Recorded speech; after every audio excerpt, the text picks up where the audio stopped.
नाजरीन, दुनिया की खतरनाक तरीन टेक्नोलॉजी इस वक्त पाकिस्तान के पास आ चुकी है और ये टेक्नोलॉजी चीन की जानिब से पाकिस्तान को फराहम की गई है। भारत आखिर क्यों मिन्नतें कर रहा था कि हमसे जंग मत लड़ो, हम जंग बंदी चाहते हैं। वो जंग जो कि भारत ने मुसल्लत की थी, बैकफुट पर क्यों गया।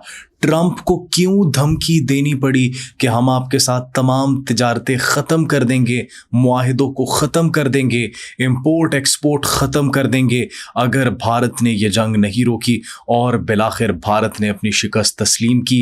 भारतीय मीडिया में वावेला क्यों मचा है। चाइना की वो कौन सी टेक्नोलॉजी है जो कि पाकिस्तान को दे दी गई है। ये सब और बहुत कुछ आपको बताएंगे अपने आज के इस व्लॉग में। आप सब पर सलामती हो, मुझे जवाद यूसुफ कहते हैं। नाज़रीन, चाइना की जानिब से जो टेक्नोलॉजी हमने इस जंग में इस्तेमाल की, पाक भारत की जो जंग हुई रिसेंटली, ये जो जंगी तैयारे इस्तेमाल हुए, इलेक्ट्रॉनिक वॉरफेयर इस्तेमाल हुआ, एयर डिफेंस सिस्टम इस्तेमाल हुआ, इस सब के बाद एक डेडली कॉम्बिनेशन जो है वो बन चुका है पाकिस्तान के फाइटर जेट्स का, JF-17 थंडर और J-10C, जो कि चाइना की जानिब से उनकी एक ऐसी मिसाइल टेक्नोलॉजी पाकिस्तान को दी गई है that is creating tensions across the border. और इंडिया इस वक्त ये सोचने पर मजबूर हो चुका है कि अगर इस टेक्नोलॉजी का इस्तेमाल पाकिस्तान ने फिर से कर दिया तो इंडिया की अब खैर नहीं होगी। और नाजरीन, यही वो वजह है, ये वो टेक्नोलॉजी है जो सिर्फ मंजर आम पर आई है। ये वो हथियार उस वक्त हमने आपको रिपोर्ट किए हैं जो सिर्फ ऑन रिकॉर्ड हैं, जिनको इस्तेमाल किया गया है। क्योंकि DGISPR की जानिब से जब प्रेस कॉन्फ्रेंस की जाती है तो फिर वो ये कहते हैं अगर अगली मरतबा जंग हुई तो फिर हम उसको अलग तरीके से लड़ेंगे। पाकिस्तान ने जो टेक्नोलॉजी इस्तेमाल की है, जो जंगी मवाद इस्तेमाल किया है, that was very basic weapons and very basic technology. Fateh 1 इस्तेमाल किया, पाकिस्तान के पास फतेह 2, फतेह 3, शाहीन की एक पूरी सीरीज़ मौजूद है, वो इस्तेमाल नहीं किए। फतेह 1 की क्या खुसूसियात हैं वो आपको आगे चलकर बताएंगे, लेकिन फ़िलहाल यहाँ पर पॉइंट ऑफ कंसर्न इज़ कि चाइना ने जो पाकिस्तान को मिसाइल टेक्नोलॉजी दी है, that is an active radar guided long range air to air missile. एक ऐसा मिसाइल है जो कि रेडार उसको गाइड करता है, हदफ को निशाना बनाने की सलाहियत रखते हैं, and it is having a very long range तक। जब तक अपने दुश्मन को, अपने हदफ को निशाना नहीं बना लेता, तब तक वो उसका पीछा करता रहेगा। ये वो टेक्नोलॉजी है that has made a deadly combination with JF-17 thunder and J-10C। नाज़रीन, भारत के अंदर खलबली मच चुकी है, परेशानी का आलम है और वो इस वक्त शदीद टेंशन में मुब्तला हो चुका है कि चाइना ने आखिर पाकिस्तान को ये टेक्नोलॉजी क्यों दी है। लेकिन चाइना ने पाकिस्तान के देरीना दोस्त होने का हमेशा से एक अहम सबूत दिया है और ये टेक्नोलॉजी प्रोवाइड कर कर बहुत सी ज़बानों पर ताले लगा दिए गए हैं। नाज़रीन, और सिर्फ यही नहीं बल्कि एक ऐसे कुछ मिसाइल्स भी चाइना की जानिब से पाकिस्तान को दिए गए हैं जो कि कोई इंपोर्टेड एक्सपोर्टेड मिसाइल नहीं है, बल्कि ये वो मिसाइल्स हैं जो कि चाइना ने अपने दिफा के लिए, अपने ज़ाती इस्तेमाल के लिए रखे थे। अब वो मिसाइल्स, वो टेक्नोलॉजी जो कि चाइना ने अपने इस्तेमाल के लिए रखी थी, वो भी पाकिस्तान को दे दी गई है। And that has happened in the past 2 to 3 days। जब से पाक भारत सिचुएशन क्रिटिकल हुई, सूरत हाल कशीदा हुई, टेंशंस एस्केलेट हुई और मामला बिगड़ता हुआ दिखाई दिया, तभी चाइना की जानिब से ये तमाम तर हथियार, मिसाइल्स और टेक्नोलॉजी फराहम कर दी जाती है पाकिस्तान को। हिंदुस्तान टाइम्स समेत भारतीय मीडिया में वावेला मच चुका है और वो इस वक्त सिर्फ यही सवाल कर रहे हैं कि आखिर क्यों। और यही वजह है कि जंग मुसल्लत किसकी जानिब से की गई थी? भारत की जानिब से। शुरुआत किसने की? भारत ने। लेकिन बैकफुट पर कौन गया? भारत।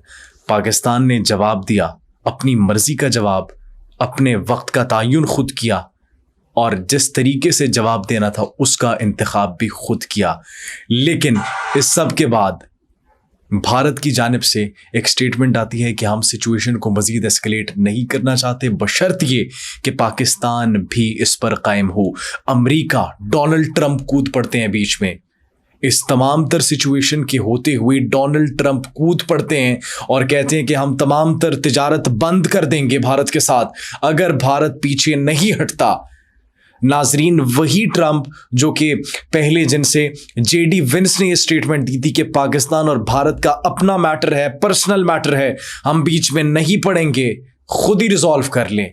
लेकिन ये टेक्नोलॉजी जब सामने आती है, जब उन्हें पता लगता है कि भारत का बहुत बड़ा नुकसान हो सकता है, तो फिर ट्रंप ये फैसला करते हैं कि भारत को रोका जाए।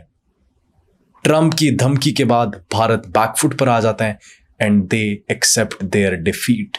सफेद झंडियां लहरा दी जाती हैं पोस्टों पर, सीज फायर पर जो है वो रजामंदी का इजहार कर दिया जाता है भारत की जानिब से।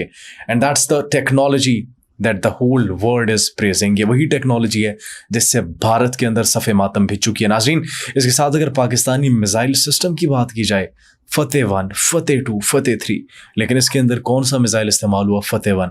That is a very dangerous weapon of Pakistan. और इसके अंदर कोई आपके पास परेशानी, कोई कमी की वजह नहीं है, because it's manufactured completely in Pakistan. ये अगर इसकी बात करें तो 24 अगस्त 2021 के अंदर लॉन्च होने वाली ये मिसाइल तकरीबन 150 किलोमीटर तक की रेंज रखता है। एंड नाज़रीन, ये 300 से 400 किलो तक वॉर हेड्स ले जाने की सलाहियत रखता है। 300 से 400 किलो तक बारूदी मवाद ले जाने की सलाहियत रखता है। मतलब how disastrous it would be. अब यहाँ पर एक सवाल ये भी होता है, can any air defence system neutralise this missile? It's a very good question and the answer is no. क्यों?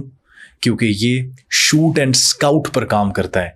अगर एक डायरेक्शन इस मिसाइल को दी जाएगी तो फिर वो अपने हदफ को तब्दील भी कर सकता है, इसीलिए आप इसकी डायरेक्शन का तायुन नहीं लगा सकते।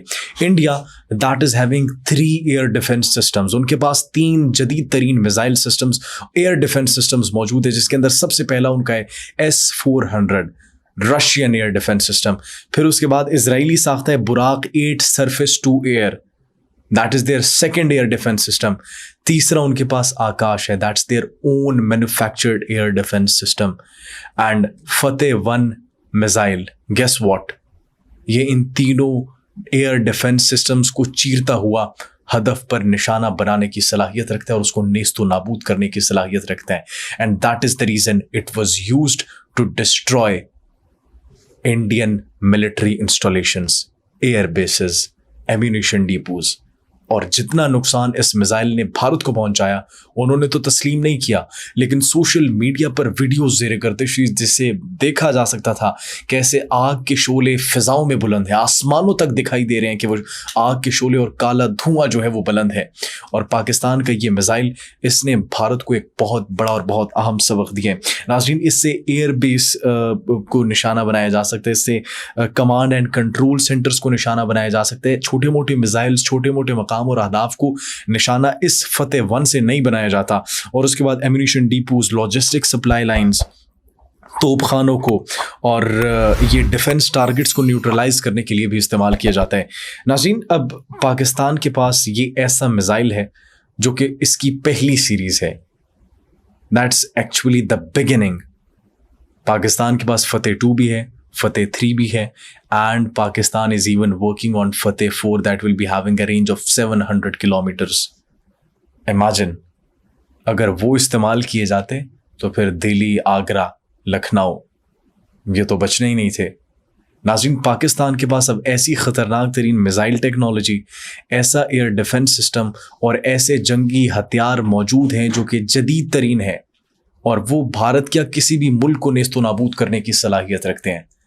And that is the reason India accepted कि इंडिया पीछे हटेगा तब मामलात एस्केलेट नहीं होंगे। और यही वजह है कि ट्रंप को बीच में कूदना पड़ा। लिहाजा भारत अब पाकिस्तान पर अटैक करने से एक नहीं 100 मरतबा सोचेगा कि पाकिस्तान पर अटैक करना है या फिर नहीं।